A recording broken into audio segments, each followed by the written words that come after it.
आप सभी देशवासियों को लंबू पेजर टीम की तरफ से 26 जनवरी की हार्दिक शुभकामनाएं। खुश रहो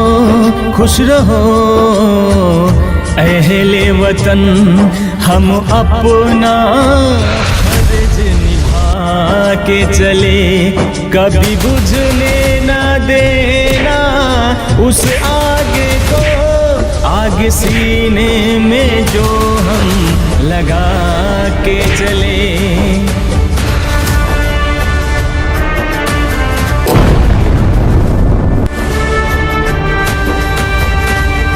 क्या हुआ नींद आई जो हम सो गए, हम तो सारे वतन को जगा के चले।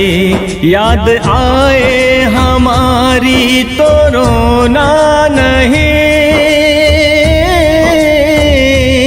याद आए हमारी तो रोना नहीं।